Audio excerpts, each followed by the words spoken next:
Let's start here. Everton Blair, you are running for Congress. Why do you want to be Georgia's next congressman from the 13th District? I want to be Georgia's next congressman because I think that we deserve better representation. I've grown up in this newly redrawn district and have served it already, and have lived here for my entire adult career, and I've really just seen the dramatic increase in the population, but not the dramatic increase in the opportunities. And I think we need a stronger fight in Washington for bringing back resources to the district and for really resisting this administration. Now, you're a Democrat. Yes. There is already a Democrat in Congressman David Scott who is in office in the 13th right now. So you're running to challenge someone within your own party. That's right. Why? You know, this is a moment where I think we're realizing that we need stronger fight. And for me in this district at this moment, you know, I think that our congressman is running out of steam at a time when we really need to be firing on all cylinders. And it's just long overdue for us to have representation that's more dynamic, that's more in tune with what the district needs, and that's really bringing in the next generation of innovative solutions to solve the problems that we're facing. You talk about running out of steam, being more dynamic. You're 31, 32 years old, right? 33 now. 33, happy birthday. You're 33 years old. Congressman David Scott is pushing 80 years old. He's been in office since 2003. Is this about age? This is about more than age. I think we're seeing that folks who have been doing the work at various age groups have been able to really tap into what people are feeling and seeing. But when you don't show up, when you don't hold town halls, when you don't engage with folks regularly, when you're not present, when you're inaccessible, and when you're not able to show up to really critical votes at a time when every vote counts in Washington, I think you really need to ask the question, do we have the right representation at this moment in this district? And this district has changed. So most recently it's been redrawn. So for most voters, we've not been presented with an alternative. So this presents, I think, a really clarion opportunity for us to show that we can have better representation and for the contrast to speak for itself. I want to move on to some brass tacks issues in a moment, but I think it's worth lingering here for just a second longer to make sure we fully flesh this out. Yeah. Because some people will hear what you're saying and they'll make some inferences. So I want to give the question to you straight on. Do you think David Scott is now unfit to serve? Yes. I do not think that he is fit to serve at this moment, particularly with the challenges that we are facing today. I do think that we need a fresh set of perspectives, new energy, and new ideas to lead us into the next moment. You've been involved in Democratic politics for a long time, particularly given your age. You spent a lot of your time in Democratic political circles. You served inside the Obama administration. You worked inside that administration, right? Yep, in 2016. What do you say to those voices inside the Democratic Party? What do you say to the folks inside the Democratic Party who lament these kinds of primary challenges, and they say, this is the kind of thing that forces us to spend money defeating intra-party challenges that could be spent trying to flip districts from red to blue? Yeah, we just want a seat at the table. You know, I think that the Democratic electorate should be represented in the Democratic representation.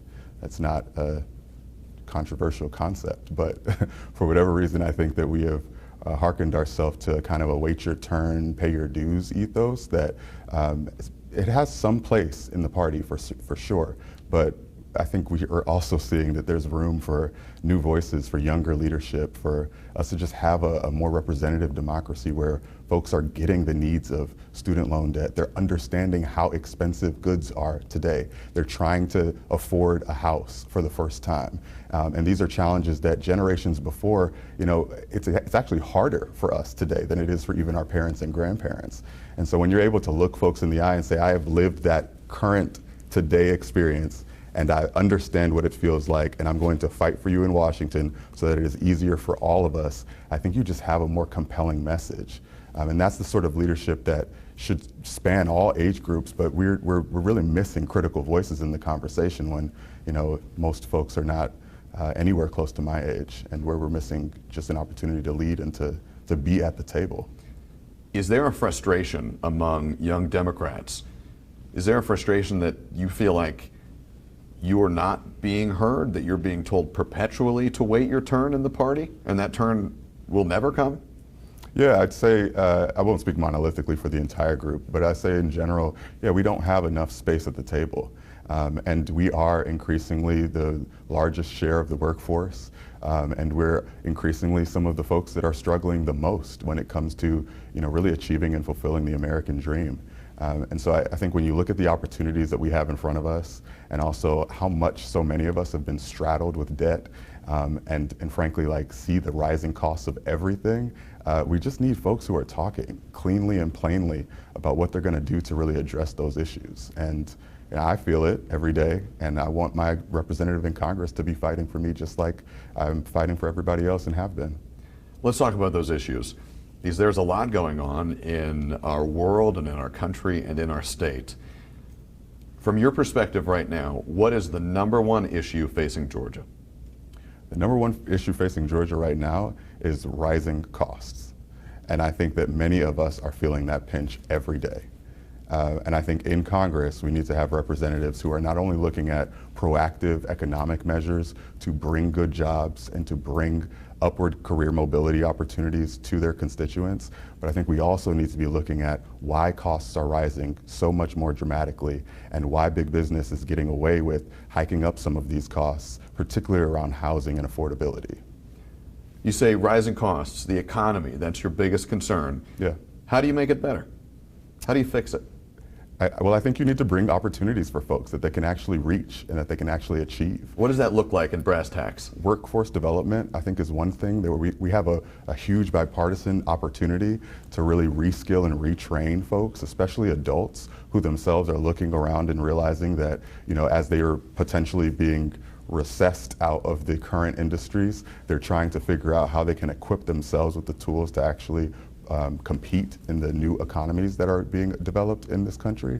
And when you create that by bringing those opportunities to career workforce centers, to public libraries, to schools after school, you can kind of have this pipeline where folks are actually able to reskill themselves and get jobs that are a little higher paying and that give them benefits and that provide them with a career ladder where they can actually see growth over time.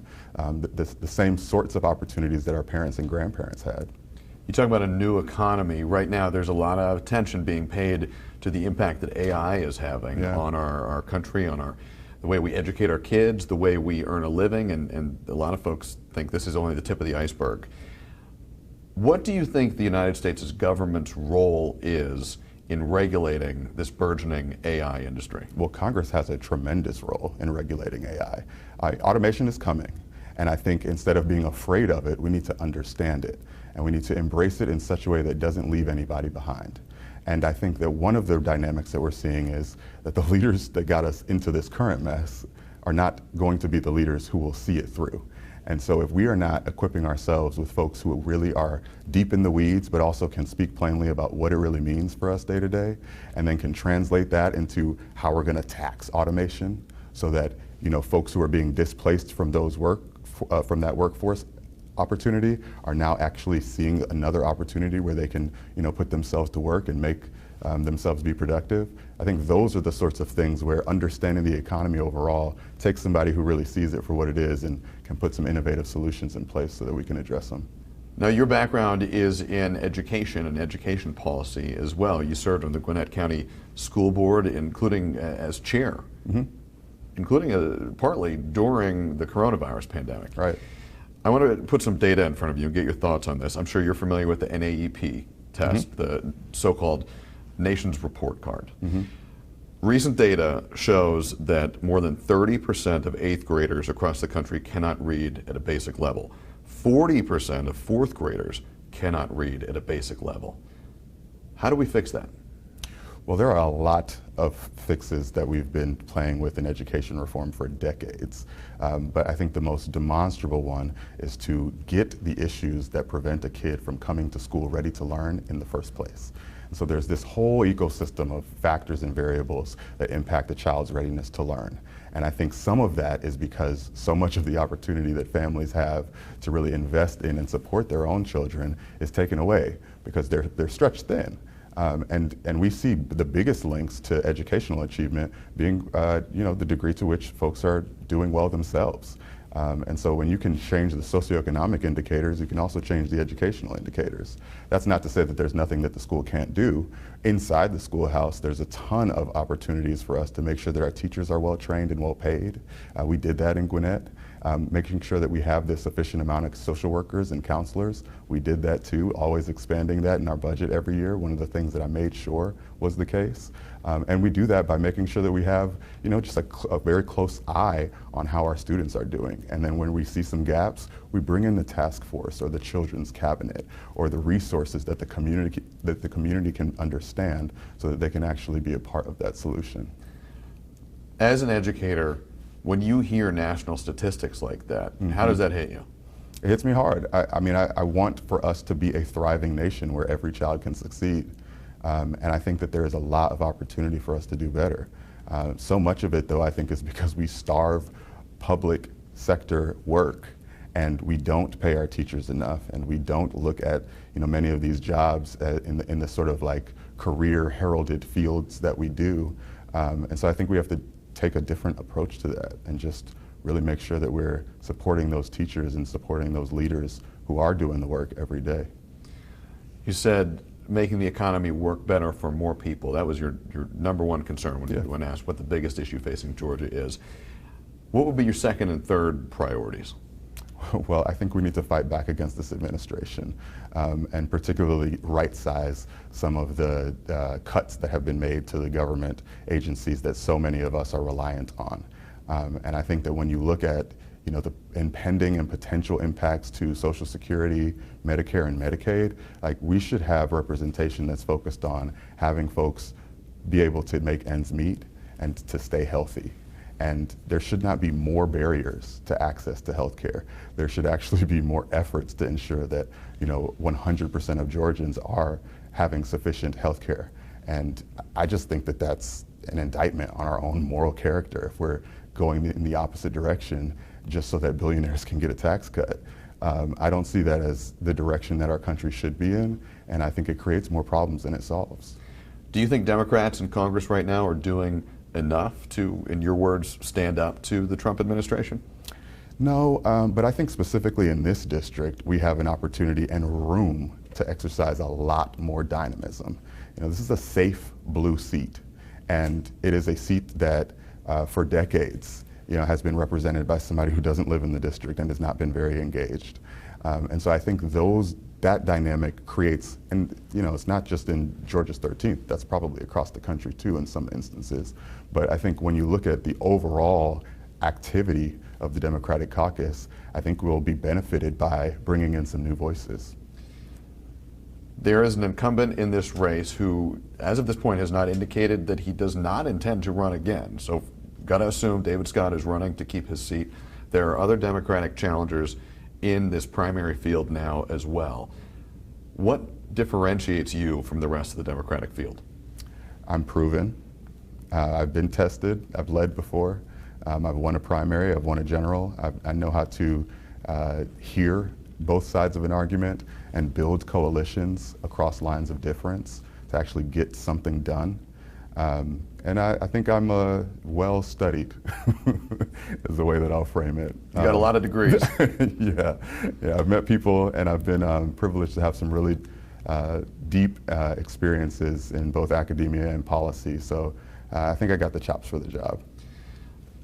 We have seen at some recent town halls in Georgia, congressional town halls in particular, there has been frustration shown at Republican-led town halls, but there's also been frustration at town halls held by Democratic members of Congress. And a refrain that we hear a lot, and I'm paraphrasing here, but what we hear a lot from some Democrats is a frustration that their elected officials are not doing enough to fight back. Mm-hmm. Not doing enough to stand up and push back against the Trump administration's agenda. I think what some incumbents might say is it's easy when you're on the outside to levy that criticism. Yeah. It's hard when you're on the inside and in the minority. Yeah.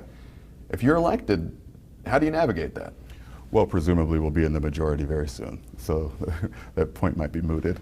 But I think in general, when I've been in the minority before, and I think that the levers that you have for influence are different, but they're not non-existent. And I think it's tantamount to like your ability to use informal authority and messaging to really articulate what is at stake. You can kill bad bills. Frankly, and you can do so by really rallying folks around what is at stake and what will happen if certain things pass. And I think we're starting to see some of that with this current bill and some of the appropriations that are being done with this budget. But I think that there's a really broader opportunity to bring back some of our strongest messengers nationally and to really have a conversation around what exactly Elon Musk and Donald Trump are doing to the economy and what impact that will have on you and your everyday life. Bring it back to the folks in their healthcare, bring it back to the folks in their prices of goods, which were supposed to be made cheaper and are not. And so just point to the lies and honestly the ways in which we've been scammed by this administration. And I think that we need to just have some harder hitting punches. Now, obviously you're running in a Democratic primary, but there are Republicans who watch the show too. Yeah. There are Republicans who are going to hear you as you campaign. There are Republicans in your district. Yeah. What do you say to somebody who is a Republican and is happy that President Trump is in office? Well, my policies will be good for Republicans too, even though they may not vote for me. You want to elaborate on that at all? I mean, I think we all do better when we all do better. And so I think one of the dynamics is just realizing that reframing some of the economic opportunities so that we can all thrive actually benefits us all. Right? It decreases the homelessness on our streets. It reduces violent crime. It also increases opportunity for your kids to have more dynamic experiences. And so it's just it's a different worldview where I think we can all prosper. I want to close shortly, but I do want to address something that was on your campaign website. On your campaign website, you wrote, "I'm running because we deserve proven progressive leadership." There are some people inside the Democratic Party who are agitating to move away from the progressive label and move more towards the center. You're going the other direction. What does progressive leadership mean to you? It's literally in the name. I think you fight for progress. I think when we look at the American dream and how it is in fewer and fewer hands as we move further and further into younger generations, progress looks like making sure that it is the case that you can grow up in this country and have a fighting chance, that the opportunities that you see every day are just as much, if not more than, those of your parents and grandparents. And I think we have that ethos in the name progress, and it should not be a scary word. Frankly, it should be something we should all be striving towards. We want more opportunities for the younger generations. We want more for others. And so that's what I'm seeking to achieve. Everton Blair, thank you very much. Thanks for having me.